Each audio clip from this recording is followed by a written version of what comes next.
Everyone believed the CEO was handling his personal life with professionalism and restraint. His pregnant wife simply disappeared from the picture overnight, replaced not by another person, but by silence and protocol. What looked like efficiency was actually strategy, and when the board connected the pattern, the story changed forever. Some decisions are not discussed, they are executed, and by morning, everything is already different. Nathaniel Brooks had earned his reputation as a decisive, efficiency-driven CEO long before anyone questioned the cost of that decisiveness. Inside the company, he was admired for acting before hesitation could slow momentum. He believed clarity was created through action, not debate, and that leadership meant choosing direction even when others were still weighing options. This philosophy shaped not only how he ran the business, but how he organized every part of his life that touched power. His marriage had long been presented as proof of that order. Lauren Brooks appeared beside him at events and functions as a composed presence, reinforcing the idea that Nathaniel's authority extended seamlessly from the boardroom into his personal world. Their relationship was treated as evidence of balance rather than a private bond. Stability became part of the brand, something observed and assumed rather than understood. Pregnancy disrupted that image in a way Nathaniel did not anticipate emotionally, but calculated immediately. It introduced uncertainty into timelines he preferred to keep fixed and priorities he preferred to control. What should have been interpreted as a personal transition became, in his internal logic, an uncontrollable variable. He did not frame this shift as a moral dilemma. He framed it as a logistical one. The decision that followed was not born of anger or conflict. There were no visible arguments, no public fractures, no scenes that suggested betrayal. Instead, Nathaniel approached the situation the way he approached organizational change. He assessed impact, weighed exposure, and redefined roles. In his mind, this was not replacement. It was restructuring. The distinction mattered to him because it preserved the belief that he was acting rationally rather than emotionally. Overnight, Lauren's position beside power disappeared. There was no announcement, no explanation, and no transition period to soften the shift. One day she was present in spaces where visibility mattered. The next she was not. Her absence did not feel abrupt because it was absorbed into routine. Meetings continued. Events proceeded. The system adjusted without pause, which made the change feel inevitable rather than chosen. The speed of the shift suggested planning rather than reaction. Nathaniel did not appear unsettled by the consequences of his decision. His demeanor remained consistent, his focus unchanged. That composure made the situation difficult to question from the outside. If the leader was steady, the assumption followed that the decision must have been necessary. Efficiency often disguises intent, and in this case it disguised displacement. Inside the company, the board noticed. They were accustomed to leadership changes, to strategic realignments executed swiftly to protect momentum. What unsettled them was not that a change had occurred, but how precisely it had been carried out. Replacements in corporate roles usually followed discussion, documentation, and a period of adjustment. This change had none of those markers. It was complete before anyone could ask why it had been necessary. Lauren felt the consequences before she understood the logic behind them. Her displacement was not confrontational. It was structural. Access narrowed. Information arrived later or not at all. Decisions were made around her presence rather than with it. She had not been removed through argument, but through omission. The absence of explanation left no clear point of resistance, only a growing awareness that her role had been quietly erased. Pregnancy intensified the experience. Physically and emotionally, Lauren navigated a period that demanded stability and support, yet found herself negotiating uncertainty without acknowledgement. The distance she encountered was framed as necessity rather than choice. Her vulnerability was no longer accommodated. It was managed. The support she expected as a partner was replaced by a rationale that prioritized efficiency over care. The board's awareness added tension to the silence. They did not intervene immediately, but they did not ignore what they observed. The precision of the decision raised questions about governance, foresight, and risk. Leaders were expected to make hard choices. What troubled them was how seamlessly a personal replacement had been integrated into professional routine. The boundary between leadership and life had not blurred. It had been overridden. What unsettled the board most was the absence of disruption. No objections were raised. No explanations were offered. The company absorbed the change as if it had been planned long in advance. That ease suggested confidence, either in the correctness of the decision or in the systems designed to protect it. Confidence, in this context, felt less like assurance and more like insulation. By the time the implications began to surface, the decision was already embedded in practice. The overnight change had reshaped relationships, access, and perception without ever announcing itself. What looked like decisiveness on the surface carried the weight of intention beneath it. The board saw the change clearly, but the reason behind its speed remained obscured, hinting at preparation that extended beyond what anyone had yet uncovered. The board saw the change, but didn't yet understand why it happened so fast. When someone disappears without explanation, silence becomes the loudest statement. Lauren Brooks did not leave any room or role in a way that drew attention. She simply stopped appearing where she once had been expected. The absence was gradual enough to feel procedural, yet immediate enough to feel intentional. What made it unsettling was how quickly the change blended into routine. Meetings continued. Events were scheduled. The flow of corporate life moved forward as if her presence had never been essential to begin with. There was no announcement to mark the shift. No message clarified a transition. No explanation framed the absence as temporary or evolving. The lack of confrontation made the disappearance harder to name. Without a moment to point to, there was nothing to challenge. The system absorbed the change quietly, and quiet acceptance turned omission into normalcy. Pregnancy, once acknowledged politely, was reinterpreted through a different lens. What had initially drawn brief concern soon became an unspoken inconvenience. Schedules tightened. Expectations narrowed. The accommodations Lauren had once assumed would exist were no longer offered automatically. The narrative surrounding her presence changed not through criticism, but through recalibration. She was no longer essential. She was conditional. Sympathy appeared briefly, offered in careful tones that carried more distance than warmth. It lingered just long enough to satisfy social expectation before retreating. Concern, once expressed, was not sustained. It gave way to efficiency. The environment did not reject Lauren openly. It simply adjusted itself to function without her. That adjustment carried judgment without language. Lauren's silence played a role in how the change was interpreted.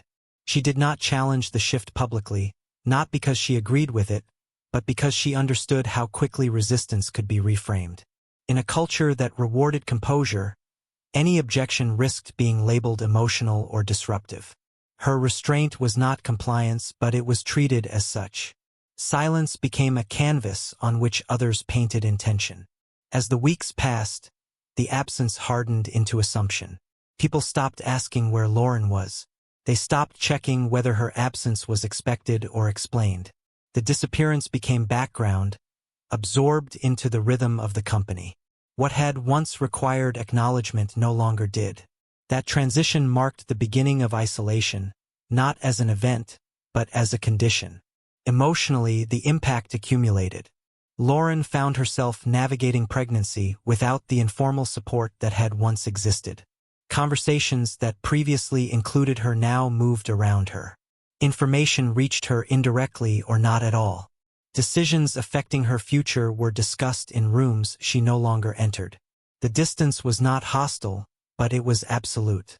Social isolation followed the same pattern. Invitations faded without explanation. Professional courtesies replaced familiarity. The warmth of inclusion gave way to the neutrality of protocol. Lauren was not excluded aggressively. She was excluded efficiently. The difference mattered because efficiency left no trace of intention. The most difficult aspect was the absence of language. No one named what was happening, which meant no one took responsibility for it. The disappearance was not attributed to conflict or choice. It was attributed to circumstance. Circumstance, unlike decision, cannot be questioned. That framing protected those who benefited from the shift while leaving Lauren without recourse. Pregnancy intensified the vulnerability. Physically, Lauren experienced the ordinary demands of change. Emotionally, she carried the strain of being observed less and assumed more. The lack of acknowledgement turned her condition into a liability rather than a reality. Needs were interpreted as expectations. Planning ahead was reframed as positioning. Even patience was scrutinized for motive. The silence around her absence allowed assumptions to solidify. People began constructing explanations that fit the outcome rather than the truth. Without her presence to provide context, the story formed on its own. It did not require evidence. It required coherence. And coherence favored the narrative that made the disappearance feel logical. What troubled Lauren most was how quickly the story began to feel established. There was no moment when it could have been interrupted easily. By the time she recognized the pattern, it had already taken shape. Her absence was no longer a question. It was an answer others had accepted. The isolation did not arrive with cruelty, but with order. That order made it difficult to resist because it appeared reasonable. The system had not attacked her. It had simply reorganized itself. In that reorganization, Lauren's role had been quietly removed, and her identity within the company began to narrow accordingly. As the disappearance settled into routine, something else began to happen. Conversations about Lauren started occurring without her presence. Interpretations replaced understanding. Silence filled gaps where explanation should have existed. A narrative began forming, not through accusation, but through repetition. A narrative about Lauren starts forming without her presence. Replacement doesn't always mean a person. It can mean erasure. The absence left behind by Lauren Brooks was not filled by another face, another title, or another presence. That was what made it so difficult to confront. In most organizations, replacement follows a recognizable pattern.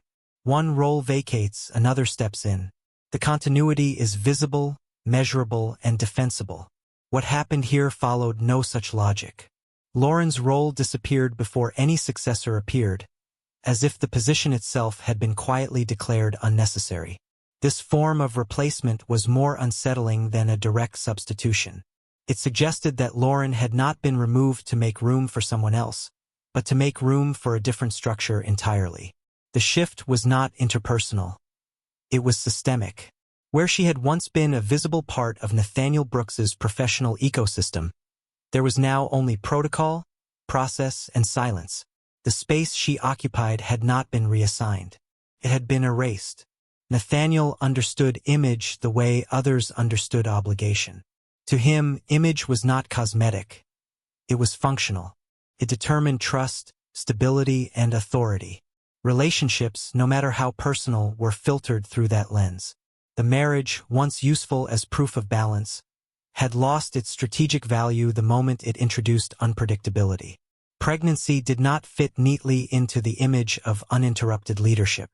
Rather than adapt the image, Nathaniel adapted the structure behind it. In boardrooms, empathy is rarely a governing principle. Optics dictate behavior far more reliably than emotion ever could. Nathaniel relied on that reality. He knew that as long as the organization appeared stable, the methods used to preserve that stability would remain unexamined. By removing Lauren from visibility without replacing her, he avoided drawing attention to the act itself. Change without contrast is easier to normalize. Lauren's absence did not disrupt operations, and that was precisely the point. Her presence had never been required for efficiency, only for perception. Once perception could be maintained without her, the system no longer needed to accommodate her role. She was replaced not by a person, but by a cleaner narrative, one that excluded complexity and preserved control. Protocol stepped in where partnership had once existed. Invitations were sent without consideration. Decisions were scheduled without consultation. Public appearances were recalibrated to require fewer variables. Structure replaced relationship because structure could not question its own logic. In that structure, Lauren had no defined place, and without definition, her absence could not be contested. Nathaniel's composure shielded his intent effectively. He did not appear conflicted or defensive. His demeanor suggested continuity, reinforcing the idea that nothing significant had changed. When leaders remain calm, organizations assume alignment. That assumption protected the decision from immediate scrutiny. The lack of visible replacement reinforced the illusion that nothing had been removed at all. Yet the board began noticing what was missing precisely because nothing had replaced it. In governance, absence can be as telling as presence. The removal of a role without explanation raises questions about oversight, intention, and risk. The board understood that unassigned authority creates ambiguity, and ambiguity creates liability. What had initially seemed like a personal matter now intersected with corporate responsibility. Timing intensified their concern. The removal had occurred abruptly, without discussion or documentation. That speed suggested premeditation rather than adjustment. Boards are trained to distinguish between reaction and preparation. Reaction is messy. Preparation is quiet. What they observed aligned with the latter. The lack of a named replacement implied that the decision was not about succession, but about consolidation. Lauren felt the consequences of this structural replacement in ways that were difficult to articulate. She was not replaced by another individual, which meant she could not appeal to fairness or comparison. There was no counterpart to measure against, no role to reclaim. The system had simply moved on without acknowledging that it had moved past her. That form of displacement offered no clear point of resistance. Emotionally, the erasure carried a unique weight. Being replaced by a person invites competition, resentment, or explanation. Being replaced by silence invites doubt. Lauren questioned whether her role had ever been as significant as she believed. The absence of a successor suggested that her presence had been optional all along, a realization that undermined not only her position, but her sense of legitimacy. From the outside, the organization appeared streamlined. Fewer variables, fewer questions. Inside, however, the board recognized a governance risk taking shape. When personal decisions are executed with organizational consequences, boundaries blur. The replacement without a name signaled a willingness to prioritize control over transparency.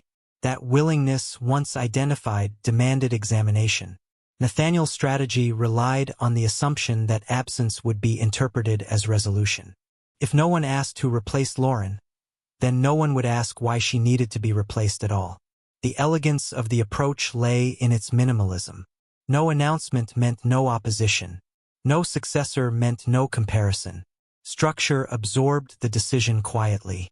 But the board could not ignore what the structure implied. Removing a visible role without defining its replacement created a gap in accountability. Gaps invite scrutiny. The longer the absence persisted, the harder it became to dismiss as incidental. What had initially felt like a personal adjustment now appeared to be a governance issue unfolding in real time. The erasure had accomplished its immediate goal. Lauren was no longer part of the visible equation. But it had also created a new problem, one Nathaniel had not fully anticipated. By removing the role without naming a successor, he had drawn attention to the mechanism of control itself.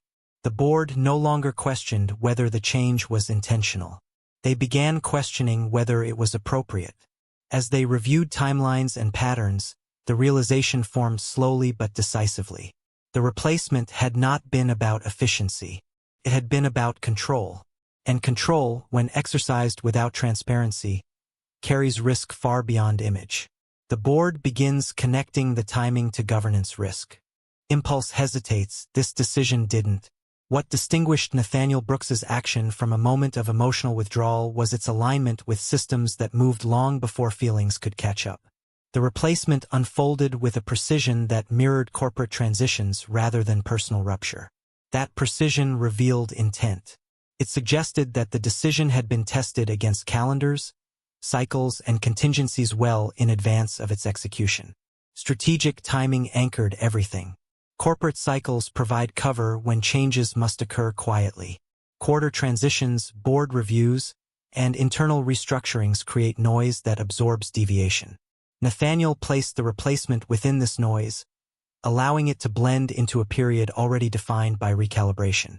Nothing appeared rushed because everything appeared scheduled. The timing insulated the decision from immediate scrutiny, presenting it as alignment rather than disruption. Anticipation drove the planning. Nathaniel did not wait for legal or reputational pressure to emerge before acting. He anticipated how pregnancy could complicate narratives of stability, how visibility could invite questions he preferred to avoid, and how proximity to power could expose vulnerabilities he did not intend to manage publicly. Rather than respond to risk, he repositioned it. The replacement functioned as preemption, not reaction. Pregnancy, in this framework, was not treated as a personal milestone but as a future complication. It introduced uncertainty into succession optics, availability expectations, and public interpretation. Nathaniel did not frame these considerations as moral conflicts. He framed them as variables.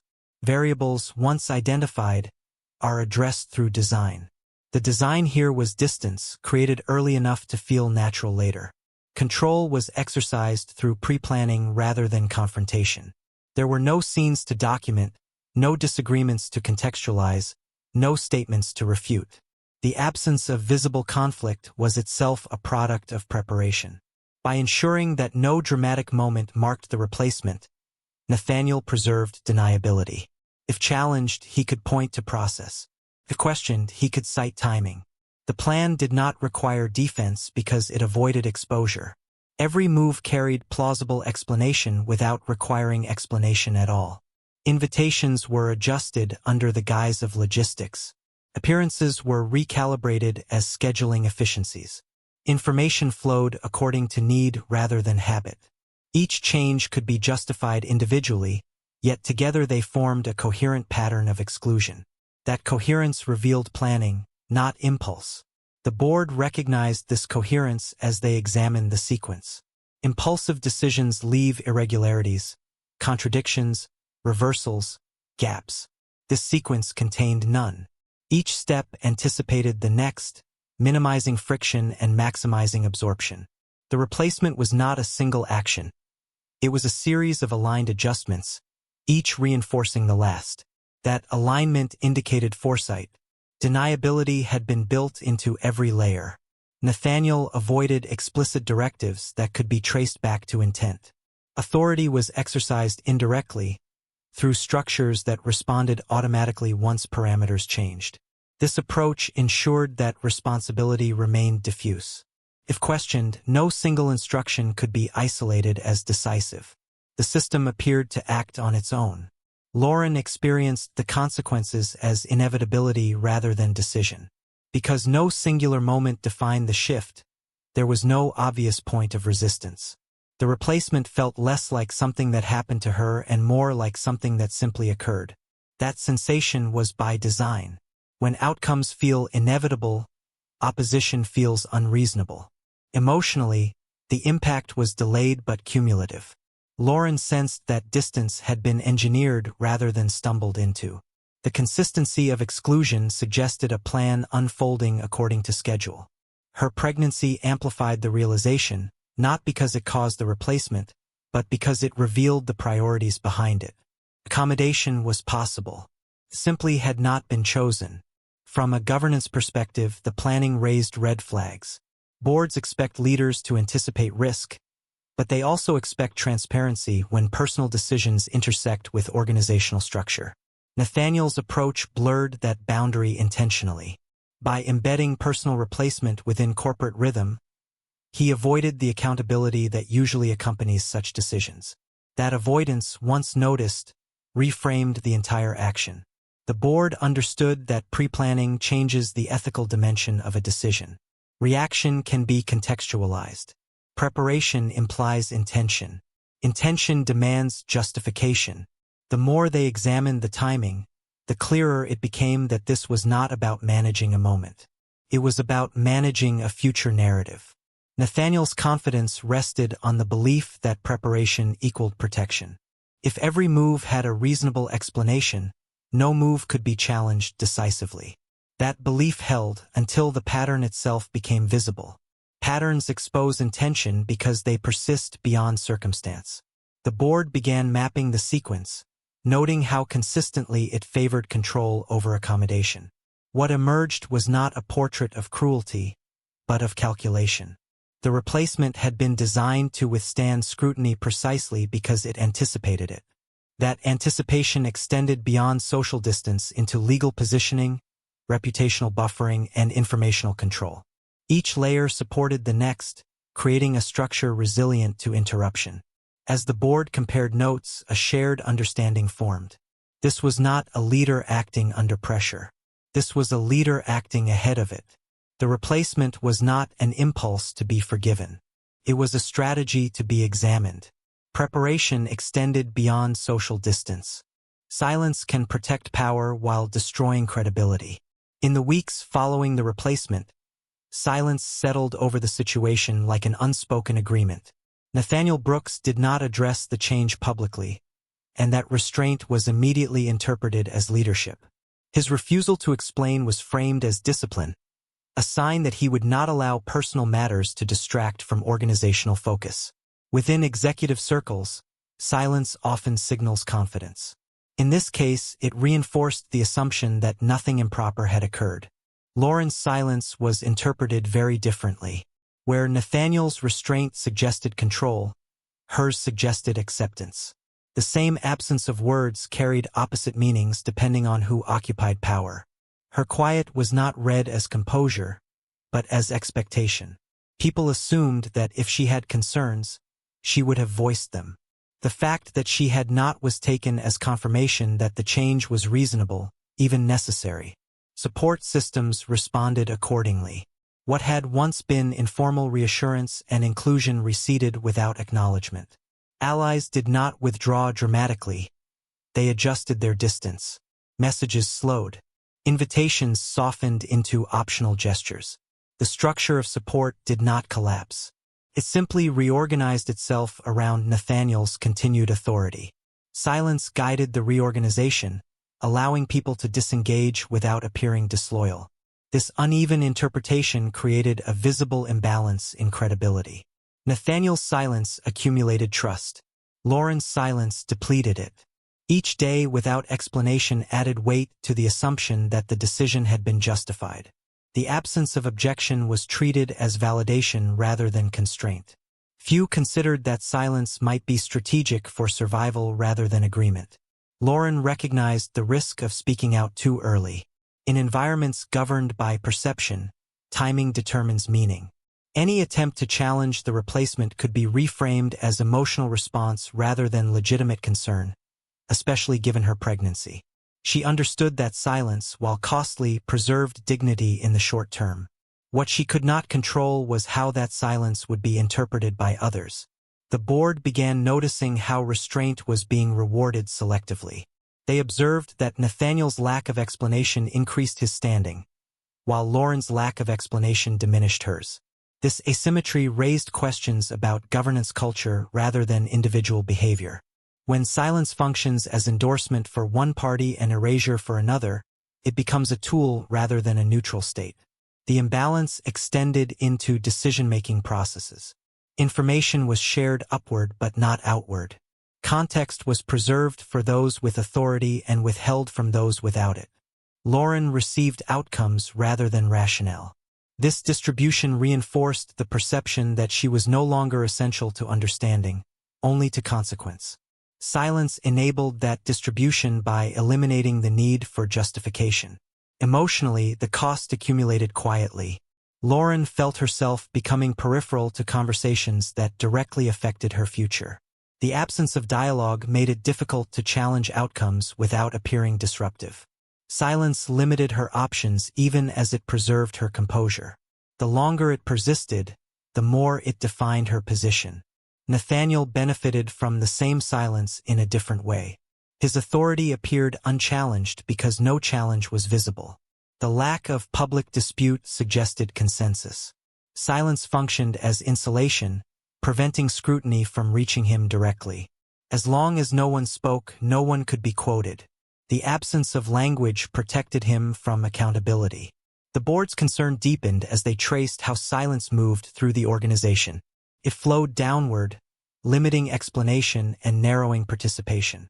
It flowed upward, reinforcing authority and discouraging inquiry. This directional silence indicated design rather than coincidence. When communication patterns align consistently with power, governance risk follows. What troubled the board most was not the absence of conflict, but the absence of process. Silence had replaced discussion where discussion was warranted. Decisions with personal and organizational implications had been executed without documented rationale. Silence in this context did not signal resolution. It signaled avoidance. Lauren's silence began to feel less like choice and more like containment. Each day without acknowledgement made it harder to reintroduce context without disrupting the narrative that had formed. The longer she remained quiet, the more her silence was used to support assumptions that excluded her perspective entirely. Silence had ceased to be neutral. It had become evidence.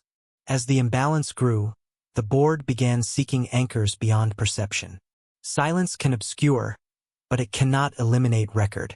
Patterns leave traces in documentation, timelines, and preparation. The board understood that if silence was protecting one side, it might be concealing something that language would expose. Their attention shifted from behavior to structure, from demeanor to documentation. If silence had been used strategically, then the strategy would be visible where words were not required. This realization marked a turning point. The board no longer viewed silence as absence. They viewed it as signal. Lauren sensed this shift indirectly. The questions she received became more precise. Requests for context began to surface quietly. The environment had not changed openly, but it had begun to listen differently. Silence was losing its authority as explanation. As scrutiny increased, the protective quality of silence weakened. What had once shielded Nathaniel now raised suspicion. What had once diminished Lauren now preserved her position long enough for context to emerge. The asymmetry that silence had created was no longer sustainable. The board identified the need for something concrete, something that could reframe interpretation without requiring confrontation. Silence had shaped perception long enough. It was time for structure to speak. A document forces re-examination of the silence. Truth hides best inside paperwork. The documents surfaced without drama, discovered not through investigation but through routine. Lauren Brooks had not been searching for evidence or leverage. She was reviewing materials connected to future planning, documents that existed because wealth requires preparation whether or not trust is intact. What she encountered felt ordinary at first: formal language, neutral tone, clauses arranged with legal precision. It was only after reading carefully that the pattern began to emerge. Legal planning often presents itself as protection, a way to prepare for uncertainty without assigning blame. These documents, however, reflected something different. They did not respond to risk. They anticipated it. Clauses were drafted with specificity that suggested expectation rather than caution. Scenarios were addressed that had never been discussed openly. The language assumed distance, not continuity. It assumed conflict, not cooperation. Control was embedded in the structure itself. Authority flowed in one direction, reinforced by conditions that limited flexibility where partnership would normally require it. Protections existed, but they were uneven. Some interests were safeguarded comprehensively, while others were constrained by conditions that appeared reasonable on the surface but restrictive in effect. The balance was deliberate. It did not aim to share responsibility. It aimed to contain it. As Lauren read further, the documents revealed how thoroughly planning had replaced trust.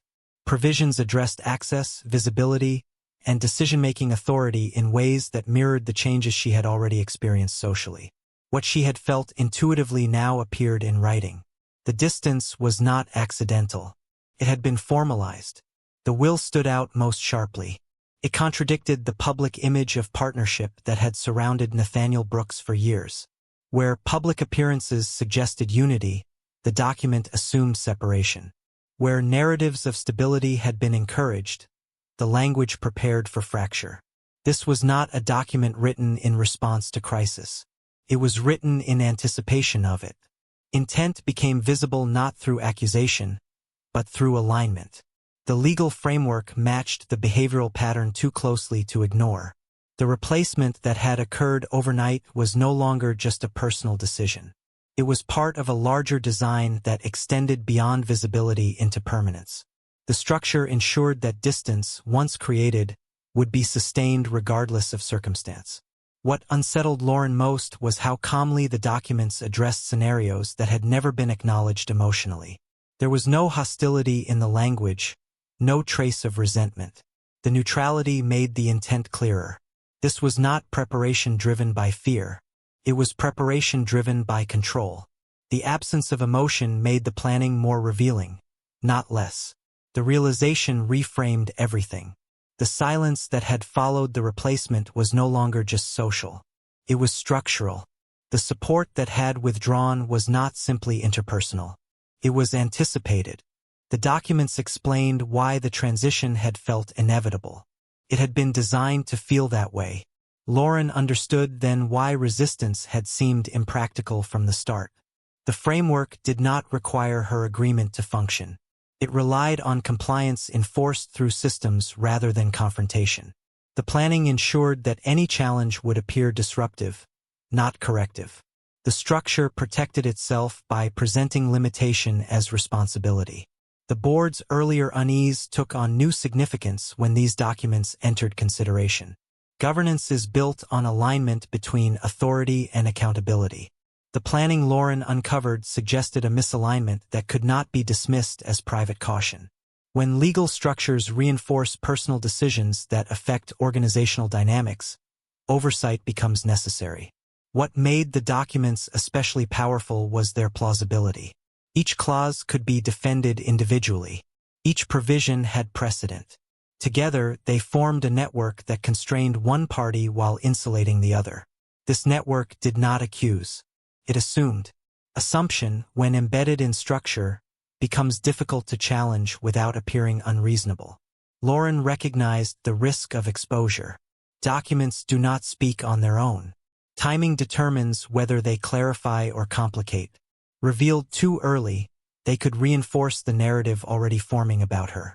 Revealed too late, they would change nothing. The truth hidden inside paperwork requires the right moment to surface. The documents also revealed Nathaniel's confidence. He had trusted that preparation would outlast perception. He believed that by the time these structures mattered, the story would already be settled. That belief explained the speed of the replacement and the comfort with silence that followed. He was not waiting for events to unfold. He had positioned them. Intent, once visible, cannot be unseen. Lauren did not feel vindicated by the discovery. She felt clarified. The documents did not provide emotional relief. They provided context. They explained why empathy had been absent and why explanation had never arrived. Control had replaced partnership long before distance became visible. The board's attention shifted decisively once the documents were understood. Silence could be interpreted. Behavior could be debated. Structure could not. Legal planning leaves traces that intention cannot erase. The more the board examined the alignment between documents and decisions, the harder it became to view the replacement as isolated. Timing emerged as the final variable.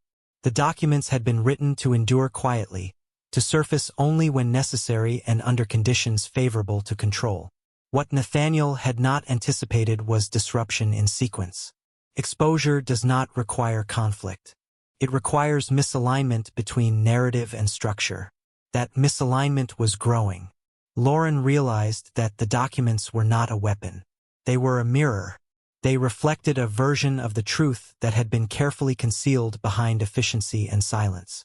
Whether that reflection would change anything depended on when and how it was seen. Timing of exposure changes everything. Boards don't react to emotion, they react to patterns. For a long time, what the board had observed could be explained away as coincidence, timing, or personal discretion. Executives often make decisions that feel abrupt to outsiders but appear justified once context emerges. What changed now was not a single new fact, but the alignment of many existing ones. When viewed together, the replacement of Lauren Brooks no longer resembled an isolated personal choice. It revealed itself as a procedural strategy executed with corporate precision. The board began by revisiting the sequence of events. The overnight removal of Lauren from visibility, the absence of a named replacement, the seamless absorption of her disappearance into routine, and the silence that followed all followed the same logic. None of it appeared reactive. Each step reduced exposure while preserving authority. This was not how personal conflict usually unfolded. It was how systems were adjusted. Replacement, once framed as a private matter, now appeared procedural. The decision had been embedded within organizational rhythm, protected by timing and normalized through process. The board recognized that when personal decisions are executed with corporate mechanics, they carry institutional implications. What had initially been ignored as discretion now demanded governance review. Public optics aligned too cleanly with legal preparation to be dismissed. The board had access to enough context to see how visibility had been reduced at the same time legal structures reinforced distance. The synchronization mattered. Public absence reduced scrutiny. Legal preparation ensured endurance. Together, they formed a closed loop of control that did not require confrontation to succeed. As this alignment became clearer, Lauren's behavior began to look different. Her silence, once interpreted as acceptance or compliance, gained context. The board recognized that restraint can be strategic when speaking carries risk. In environments shaped by power imbalance, silence does not always indicate agreement. Sometimes it indicates awareness. That awareness reframed her actions not as passivity, but as navigation. Accusations that had circulated quietly about Lauren lost their foundation under scrutiny. Claims of expectation, entitlement, or disruption relied on assumptions rather than evidence.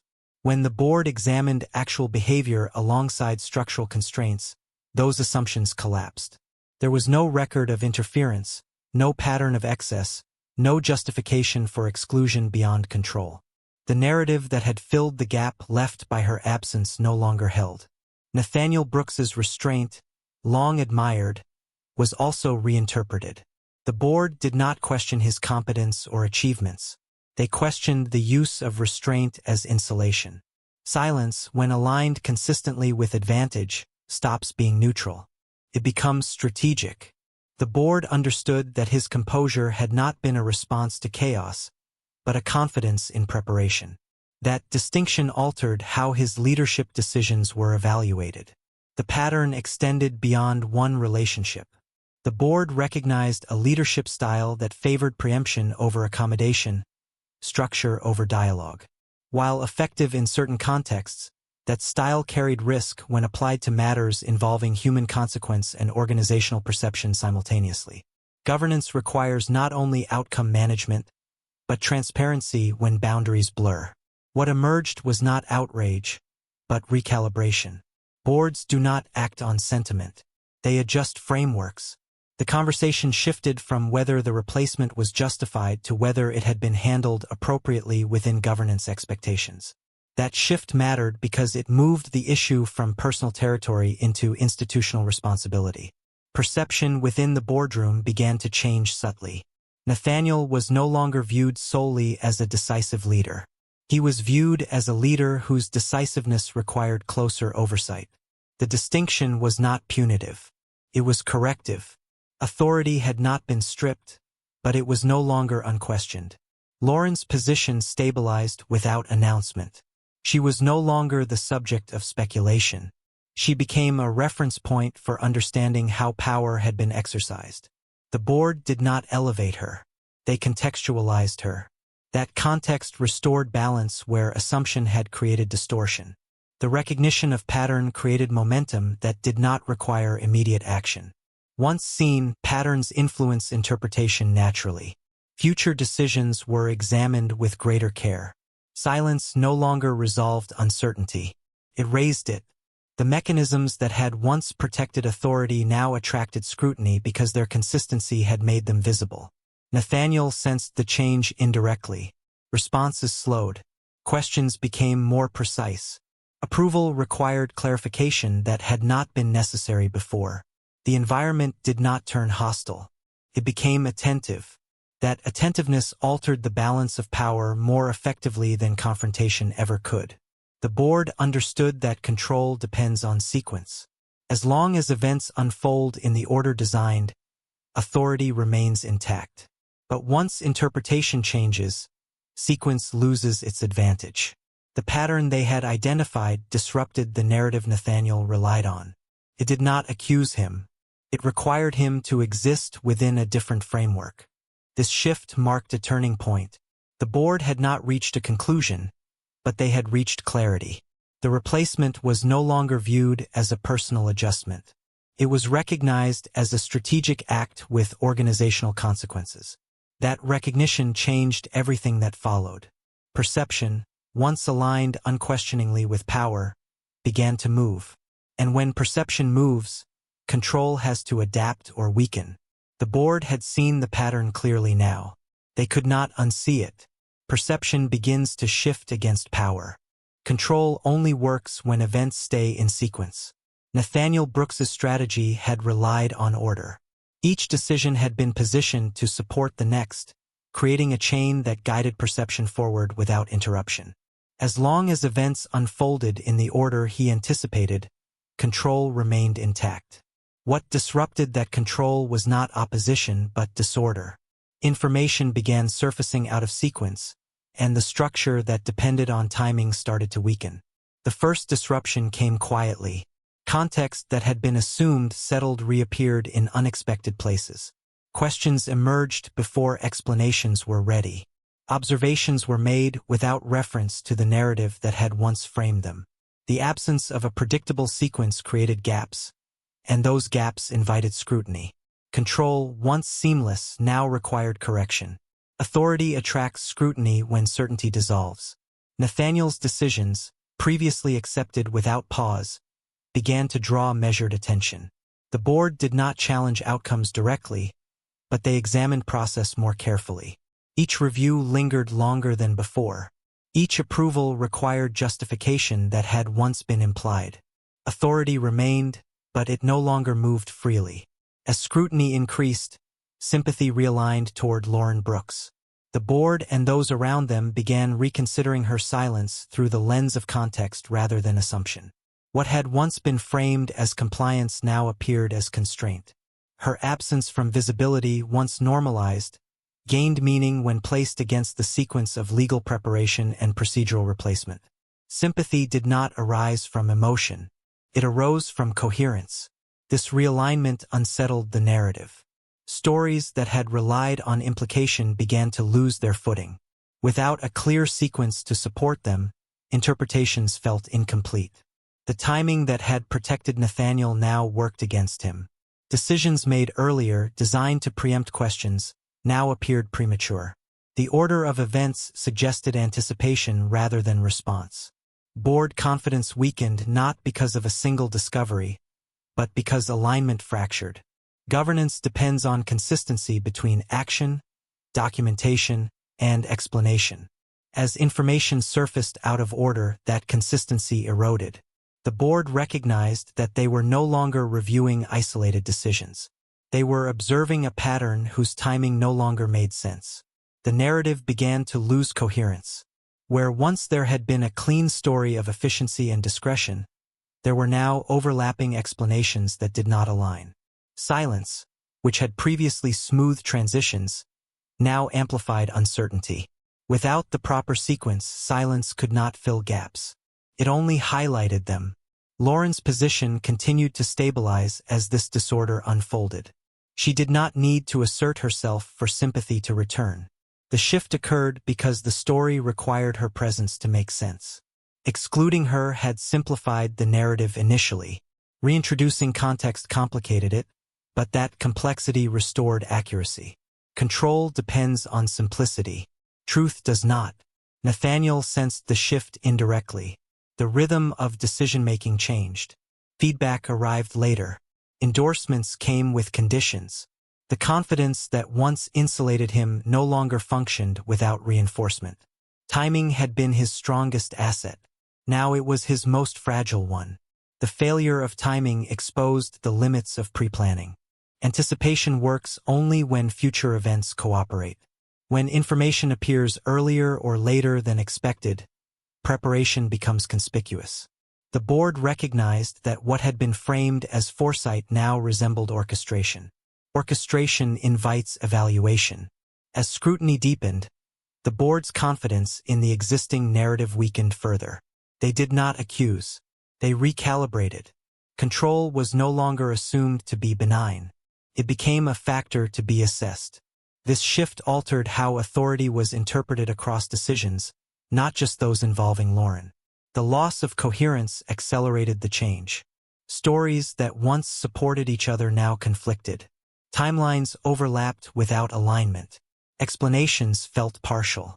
The narrative no longer resolved tension. It created it. Control requires resolution to maintain legitimacy. Without it, authority becomes provisional. The fracture did not produce chaos. It produced hesitation. That hesitation marked the end of seamless control. Once decisions require justification, power must operate within constraint. The board understood that timing had failed because the narrative could no longer absorb deviation. The system that had protected authority had reached its limit. As the sequence unraveled, reputation began to feel exposed. Control had depended on precision. Precision had depended on order. With order disrupted, the remaining defense was credibility. And credibility, once questioned, does not recover easily. Reputation starts to fracture. Silence cannot defend itself forever. 4 years, Nathaniel Brooks's authority had been reinforced by restraint. His refusal to explain, clarify, or justify decisions had once communicated confidence. In an environment that equated composure with competence, silence functioned as proof of control. But once timing failed and patterns surfaced out of order, that same silence began to work against him. What had protected his reputation now exposed its limits. Credibility erosion rarely arrives as a single event. It accelerates through accumulation. Small inconsistencies reappear in new contexts. Decisions once accepted without question invite quiet review. Nathaniel's leadership did not change, yet the interpretation of it did. The absence of explanation, once seen as discipline, began to look like avoidance. The same behavior carried a different meaning because the surrounding narrative could no longer support it. Patterns became impossible to ignore. The board revisited earlier moments with fresh perspective and noticed how often silence aligned with advantage. Each time scrutiny approached, restraint appeared. Each time clarification might have resolved uncertainty, it was withheld. This consistency revealed design. Patterns do not accuse, but they do explain. Once recognized, they transform silence from a neutral choice into a strategic one. Trust responded accordingly. It did not collapse publicly or provoke confrontation. It withdrew. Support softened into distance. Endorsements became conditional. Conversations grew formal. Trust, once extended automatically, now required reinforcement that silence could not provide. The withdrawal was subtle enough to avoid drama, but decisive enough to alter influence. Authority depends on belief, and belief had become provisional. As trust receded, authority became reactive. Decisions that once set direction now responded to inquiry. Approval required documentation rather than assumption. Silence, which had once simplified leadership, complicated it. Each pause invited interpretation. Each refusal to elaborate created space for doubt. Control that depends on restraint falters when restraint invites more questions than it answers. Distance replaced loyalty across the organization. Those who had once aligned themselves instinctively with Nathaniel's judgment adjusted their proximity. Alignment turned into observation. Observation turned into caution. Loyalty does not vanish when trust weakens. It transforms into risk management. People chose safety over affiliation, neutrality over defense. The absence of outspoken opposition did not signal support. It signaled recalculation. Lauren Brooks's earlier silence gained further context in this shifting environment.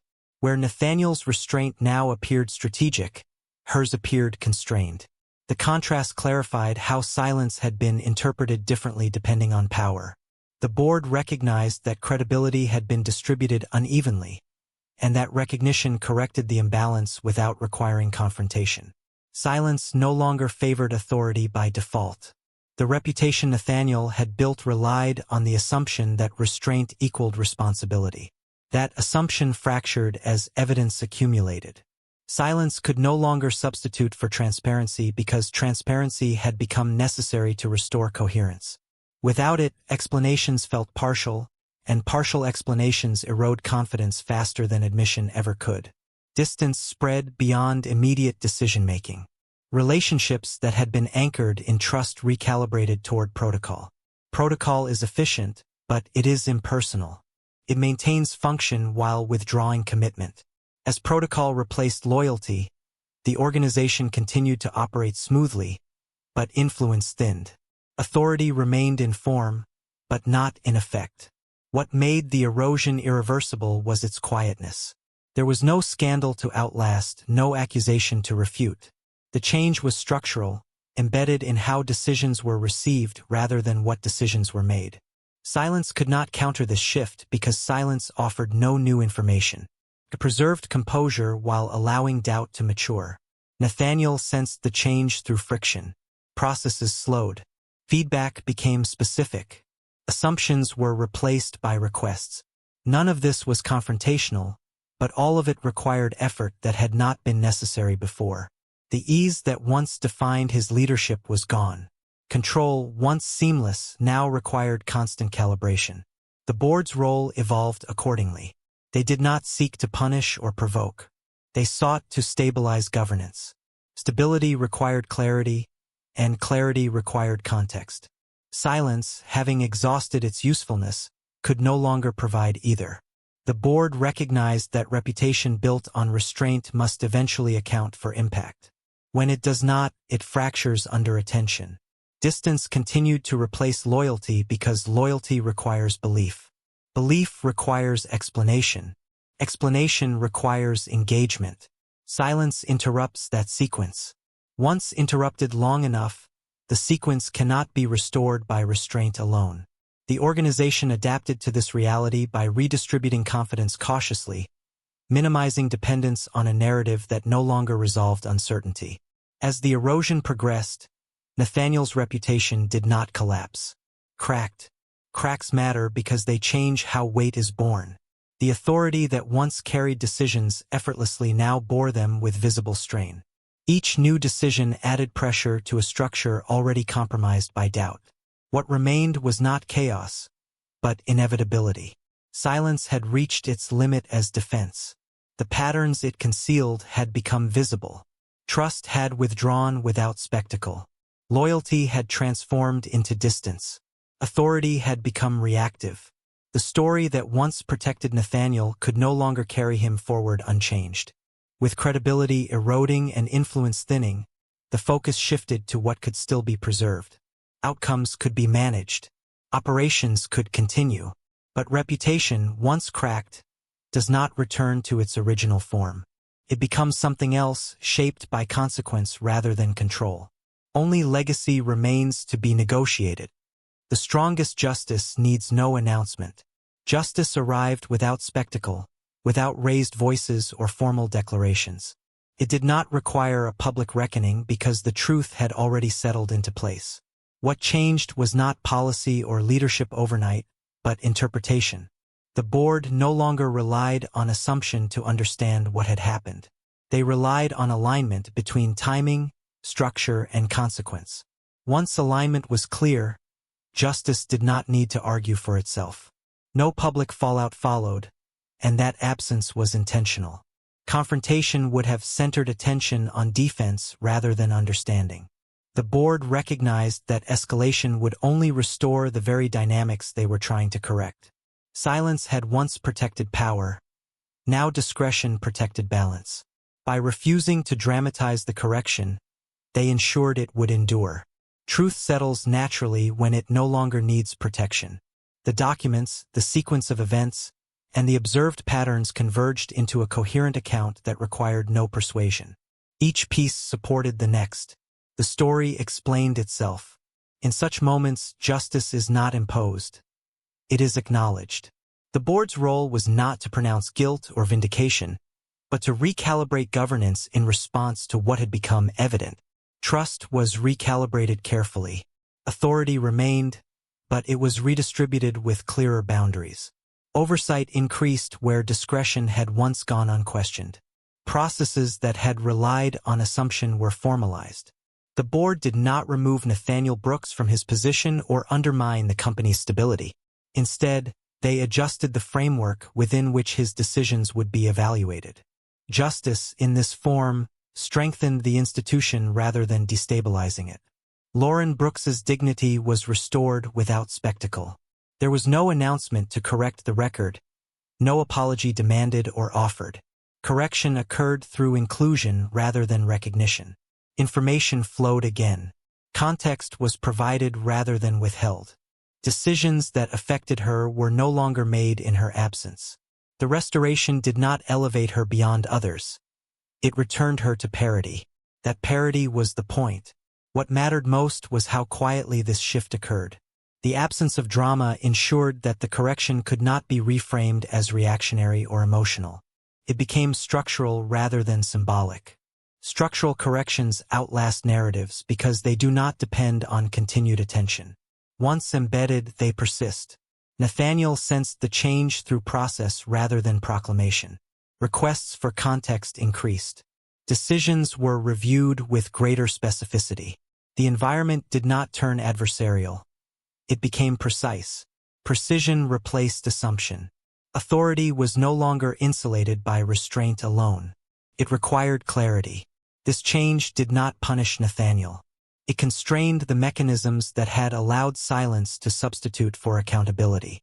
The organization adjusted quickly. Stability was preserved because justice had been delivered without disruption. Employees noticed the difference not through policy statements, but through access and consistency. The system felt more predictable, not less.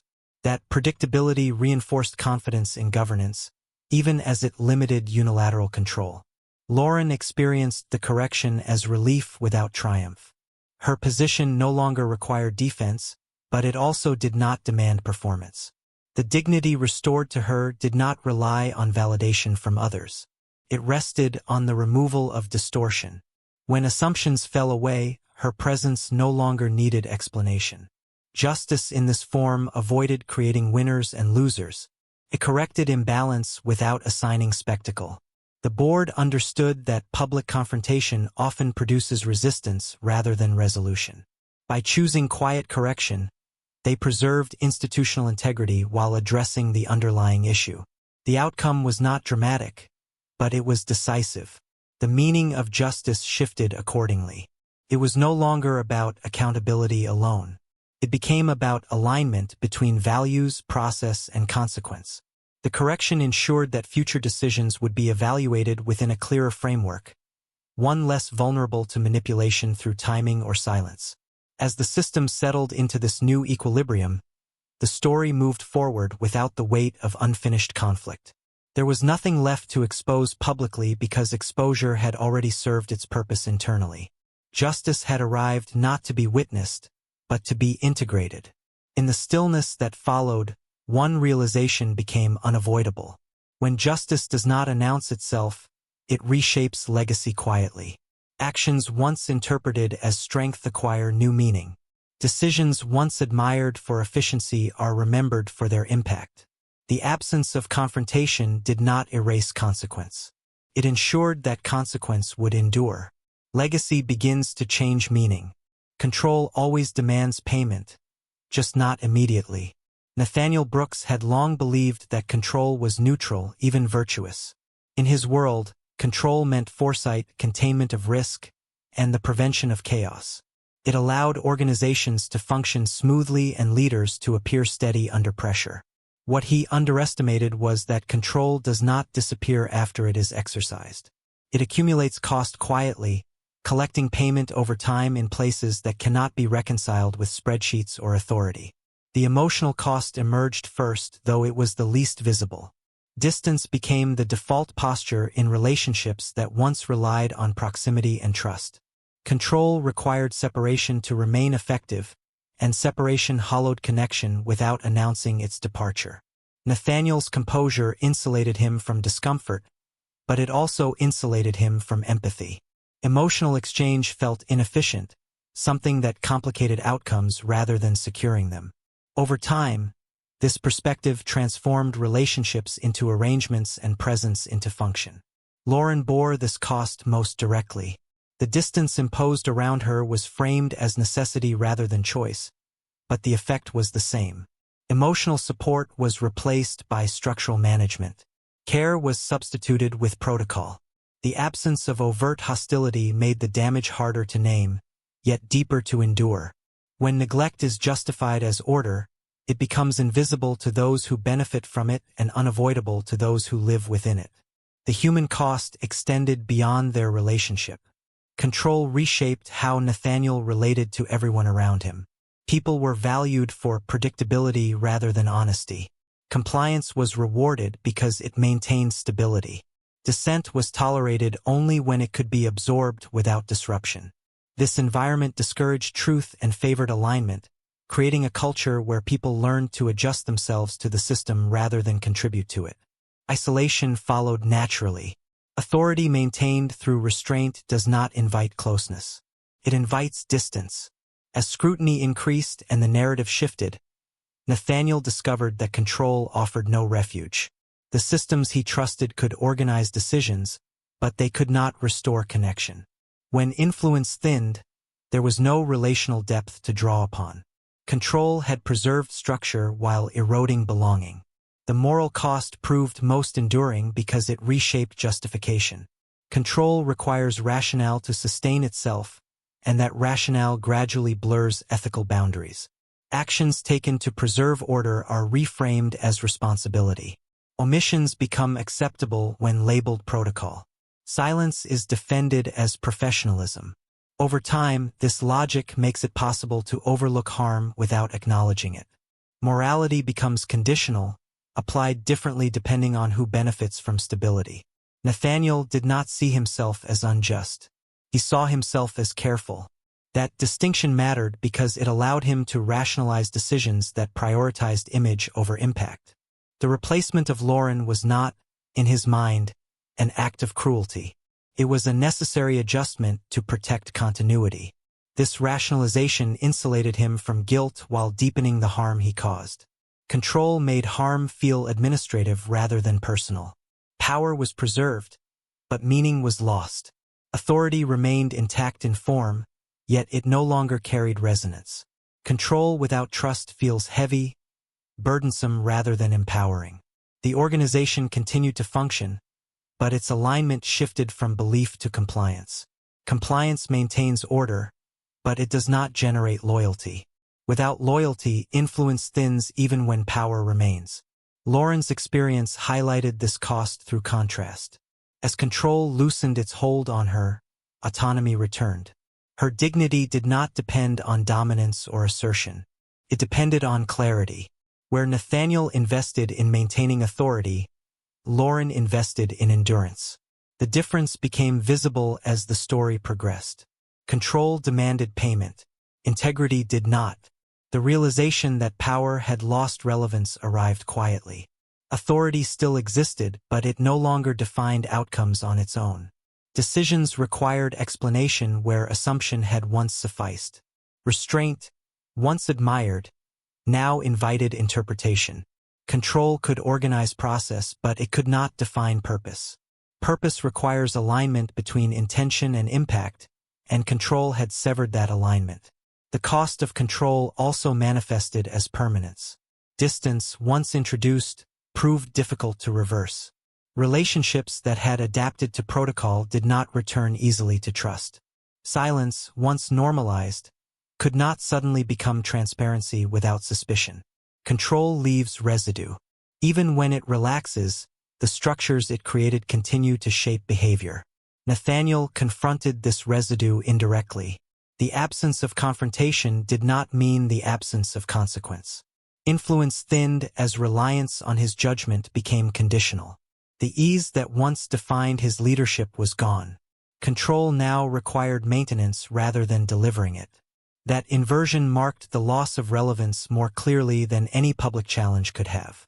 What remained was not punishment, but outcome. Control had achieved its short-term goals. Preserved order.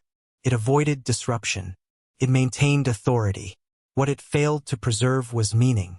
Meaning cannot be managed through distance. It emerges from alignment, and alignment had been replaced by design. As the cost settled, one truth became unavoidable. Control can organize people and systems, but it cannot replace connection. When power depends solely on structure, it loses the ability to endure beyond it. The payment had been collected not in wealth or status, but in the erosion of relevance itself. Power loses relevance. Power fades. Stories decide what remains. When authority loosens its grip, what endures is not the force that once maintained order, but the meaning people assign to its absence. As Nathaniel Brooks's influence receded from its earlier certainty, the environment around him did not collapse. It adjusted. Decisions continued. Structures held. What changed was interpretation. Power that had once felt inevitable now felt historical, something that belonged to a prior phase rather than the present moment. Legacy began to reframe itself quietly. Achievements that had once stood alone were now viewed in context, measured alongside the methods that preserved them. Control, previously admired as discipline, became associated with limitation. The narrative shifted from success to consequence, not through accusation, but through reflection. Legacy stopped functioning as a shield and began functioning as a record. Authority diminished through disengagement rather than challenge. No one needed to oppose Nathaniel openly for his influence to thin. It thinned because people stopped relying on it automatically. Decisions were no longer oriented around his presence. Alignment became conditional. Authority that depends on recognition cannot survive indifference, and indifference settled naturally once admiration dissolved. This disengagement reshaped how the organization understood leadership. Stability no longer meant silence. Efficiency no longer excused opacity. The system learned from what had occurred, not by rejecting power entirely, but by recalibrating its limits. Control had once been central. Now it was contextual. The shift did not erase Nathaniel's impact, but it defined it more precisely. Lauren Brooks's endurance stood in contrast to that definition. Her presence in the aftermath was not dramatic or assertive. It was consistent. She did not seek to reclaim influence or reshape narrative. She occupied space without distortion. That quiet persistence became meaningful precisely because it was not designed to persuade. Where control had required constant reinforcement, endurance required none. The contrast between control and endurance clarified what survived.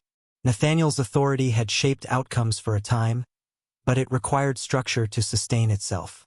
Lauren's dignity existed independently of structure. It did not depend on timing or perception. It endured because it aligned with experience rather than design. That alignment carried weight once power receded. Meaning began to replace dominance as the measure of relevance. The organization did not reject authority. It refined it. Leadership became associated with transparency rather than restraint. Influence followed coherence rather than silence. The story that survived favored clarity over control because clarity required less maintenance. Once established, it did not need to be defended. As memory settled, the cautionary aspect of the story became apparent. It illustrated how easily power can confuse order with care, and how quickly control can substitute for trust. The absence of spectacle in the shift made the lesson more enduring. There was no event to outlast, no controversy to fade. The understanding simply integrated itself into how decisions were made going forward. Nathaniel's name remained part of the organization's history, but it no longer directed its future. His influence persisted as reference rather than authority. That transformation marked the final stage of power's decline. Power had not been taken from him. It had been contextualized. Once contextualized, it could no longer dominate interpretation. Lauren's role in that history was not elevated to symbolism. She was not remembered as a victor or a victim. She was remembered as present. Presence, in the end, carried more meaning than dominance ever could. It required no justification and invited no resistance. It simply remained. What survived after power faded was not the system designed to preserve control. It was the understanding that control, when prioritized over connection, narrows rather than strengthens legacy. The story that endured was not the one engineered to last. It was the one that explained what had happened once engineering no longer obscured intent. As time passed, the organization moved forward with a quieter confidence. Decisions were made with greater awareness of consequence. Silence no longer substituted for explanation. The residue of control informed governance rather than dictating it. That shift ensured that the story's impact would extend beyond the individuals involved. In this quiet aftermath, one irony began to surface. The very precision designed to preserve authority had ensured its reinterpretation. Control had organized events efficiently, but it had also left a pattern too consistent to ignore. That pattern, once recognized, became the story people remembered. One final irony emerges.